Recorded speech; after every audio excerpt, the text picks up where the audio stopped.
तो कृषि कॉन्क्लेव कर रहा है इंडिया न्यूज और उसकी वजह यह है कि हम चाहते हैं हमारे तमाम दर्शकों के पास वो सारी बातें पहुंची जो अब तक लगातार बंद दरवाजे के पीछे हो रही थी। सरकार क्या सोच रही है, किसान क्या सोच रहे हैं। आज दिन भर ये तमाम नेता, किसान नेता हमारे साथ जुड़े और इस वक्त हमारे साथ खास मेहमान सरकार में केंद्रीय जल शक्ति मंत्री गजेंद्र सिंह शेखावत साहब हमारे साथ जुड़ गए हैं। स्वागत है आपका इंडिया न्यूज में शेखावत साहब। सबसे पहला सवाल, जो भी हालात इस वक्त दिल्ली और उसके सीमाओं पर बने हुए हैं, किसानों का ये जो आंदोलन है कृषि कानून को लेकर, ये सरकार के लिए इस वक्त एक चुनौती है या परेशानी?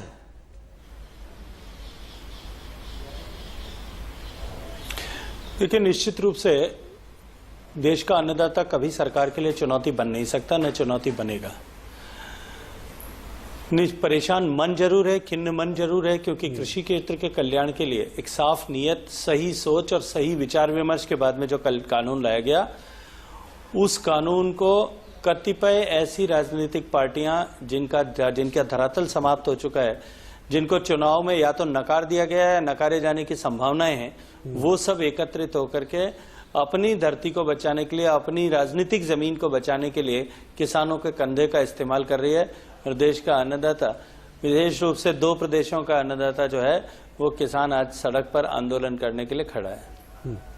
गजेंद्र जी, शंकाएं दूर करने का सरकार लगातार प्रयास कर रही है, ये हम देख भी रहे हैं और ये नजर भी आता है, क्योंकि 5-5 दौर की बातचीत सरकार की तरफ से हुई है, किसान नेता आए भी हैं, लेकिन इसके बावजूद शंकाएं दूर नहीं हो पा रही हैं। मेरा सवाल यह है कि बात कहां पर आकर अटक जाती है?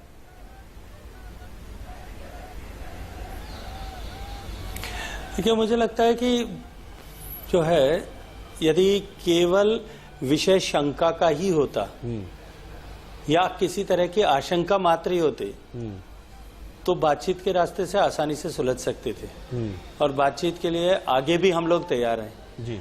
लेकिन कतिपय ऐसे लोग जो अलगाववादी ताकतें हैं, जो माओवादी ताकतें हैं, जो नक्सलवादी ताकतें हैं, जो विघटनकारी ताकतें हैं, और ऐसी ताकतें ऐसे लोगों द्वारा खड़े किए गए प्लेटफॉर्म, जो मैंने कहा, जिनकी अपनी राजनीतिक जमीन समाप्त हो गई थी, उसका इस्तेमाल करने की कोशिश कर रहे हैं और वो जानबूझ करके इस आंदोलन को बनाए रखना चाहते हैं। नॉन इशू को इशू बना करके इस तरह के संकट को खड़ा करके अपने हितों का साधन करना चाहते हैं। सर, आपका इशारा, मैं मानता हूं, आपका इशारा कहीं अन्नदाता कुछ भी हो सकता है, लेकिन देश विरोधी कभी नहीं हो सकता।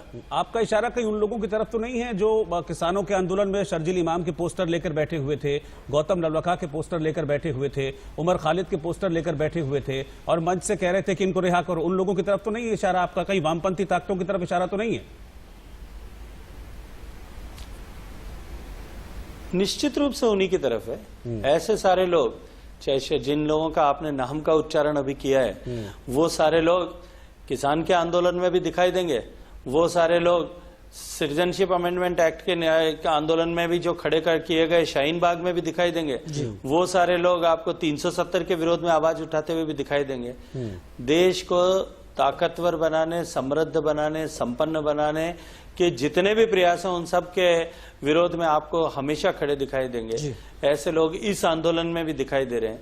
उनका ऐसा दिखाई देना तो अप्रत्याशित नहीं है, लेकिन किसानों के द्वारा उनको स्वीकार किया जाना या उनके बीच में खड़े किया जाना, उनको अनुमति देना, ये निश्चित रूप से चिंताजनक भी है और अस्वीकार्य भी है। तो गजेंद्र सिंह जी, क्या आपको लगता है कि इस खास विचारधारा से जुड़े होने के चलते ही जो तमाम बातचीत अब तक होती चली आ रही थी, क्या इस विचारधारा से प्रभावित होने के चलते ही सारी अड़चन आ रही है? आपको क्या ऐसा ही लग रहा है कि अब तक कोई डेडलॉक टूट नहीं पाया, गतिरोध खत्म नहीं हो पाया?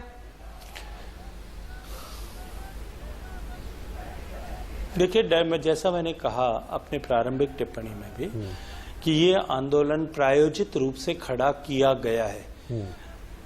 ऐसी पॉलिटिकल पार्टी जिनके धरातल समाप्त हो गए थे, उनके द्वारा खड़ा किया गया है, या जिनको अपने धरातल खत्म हो जाने की डर था, उनके द्वारा खड़ा किया गया है। देश में केवल, मैं आपसे पूछना चाहता हूं, क्या पंजाब और हरियाणा के अलावा पूरे देश में कहीं किसान नहीं है? क्या बंगाल में ममता दीदी की सरकार इतनी बड़ी बड़ी चुनौतियां ममता दीदी दे रही थी, वहां किसान कोई आंदोलन करने के लिए सड़क पर आपको दिखाई दिया? क्या तमिलनाडु का, आंध्र प्रदेश का, तेलंगाना का, कर्नाटका का, मध्य प्रदेश का, उत्तर प्रदेश का किसान आपको कहीं व्यापक रूप से खड़ा हुआ कहीं दिखाई दिया? इसके उलट राजस्थान में पंचायती राज के चुनाव में प्रदेश के किसानों ने, कृषि पर प्रत्यक्ष और परोक्ष रूप से आश्रित लोगों ने भारतीय जनता पार्टी को एक तरफा समर्थन देकर के ऐतिहासिक परिणाम 2 दिन पहले चुनाव में दिए। ये सोचने का विषय है जी कि क्या देश के 12 करोड़ शेष किसान आंदोलन नहीं कर रहे हैं, उसके पीछे कारण क्या है?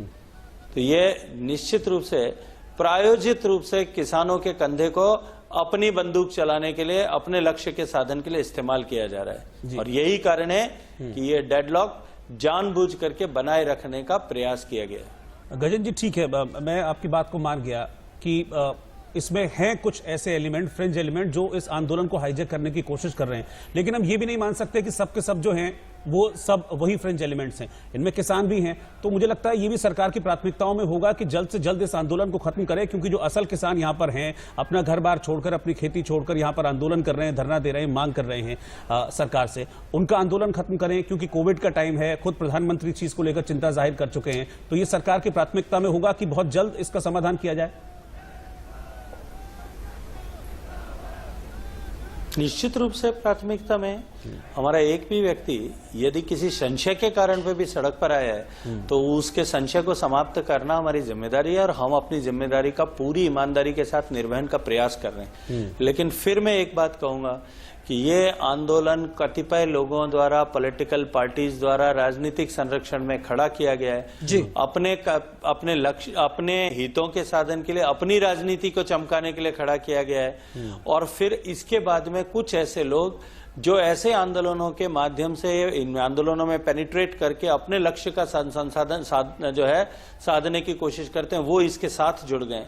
तो अब तो ये जो है, मुझे लगता है कि ये जिन पॉलिटिकल पार्टीज ने खड़ा किया था उनके भी हाथ से बाहर निकल गया है, उनके भी हाथ से बाहर निकल गया। और शायद समस्या यहां पर ही बढ़ती हुई दिखती है गजेंद्र सिंह जी। अगर ये बातचीत नहीं होगी, ये जो किसानों की तरफ से रुख अख्तियार किया गया है, सरकार ने, नरेंद्र सिंह तोमर जी ने कल ये साफ कर दिया था कि हम वापस नहीं लेने जा रहे हैं, लेकिन हमारे दरवाजे खुले हुए हैं। अगर नहीं होती ये बातचीत तो क्या कोई विकल्प है? किसी चीज के लिए सरकार तैयार है? क्योंकि अंतहीन तो नहीं हो सकती ये चीजें। नहीं, निश्चित रूप से सरकार, जैसा मैंने कहा, जैसा आदरणीय नरेंद्र सिंह जी तोमर, माननीय कृषि मंत्री जी ने कहा, आदरणीय प्रधानमंत्री जी ने बार बार कहा, एमएसपी रहेगी, मंडियां रहेगी, खरीद प्रक्रिया जारी रहेगी। इसके अतिरिक्त यदि आपको कोई कंफ्यूजन है, हम फिर भी बातचीत के लिए तैयार हैं। और कम से कम माननीय मोदी जी की सरकार पे इस बात के लिए, एमएसपी और खरीद के लेकर के तो कोई संदेह भी नहीं किया जा सकता।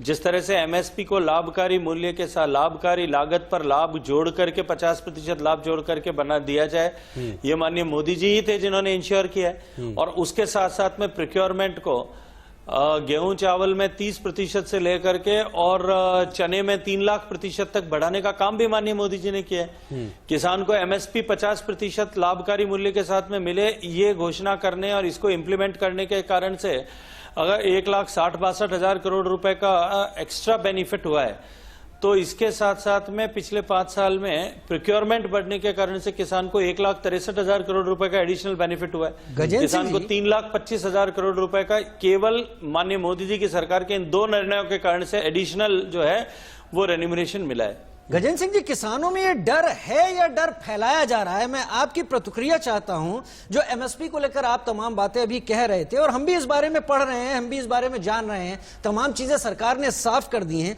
लेकिन किसानों में एक बात निकल कर आ रही है कि अगर दूसरा एक मंडी खोल दी जाती है निजी क्षेत्र की, तो आज तो देगी, लेकिन आगे आने वाले दिनों में हम बंधक रूप से हो जाएंगे। फिर जो कुछ भी होगा उनके टर्म्स होंगे, उनकी कंडीशन होगी।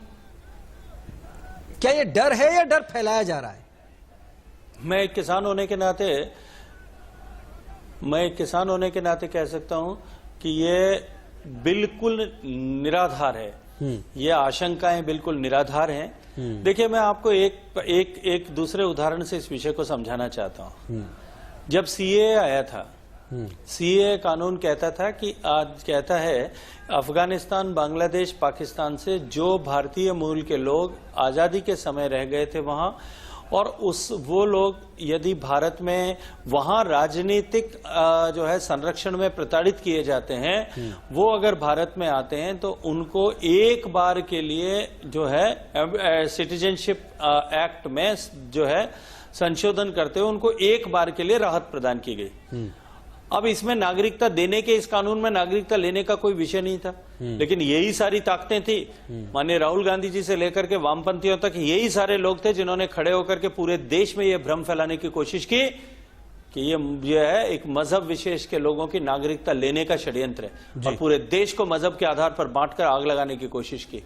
वो सफल अपने मंसूबे में उस समय भी नहीं हुए, और नॉन इशू को इशू बना करके और देश को कमजोर करने के ताकतों के साथ खड़े होकर के वो अपने जो है लक्ष्य में अभी भी प्राप्त नहीं कर सकेंगे, वो असफल होंगे।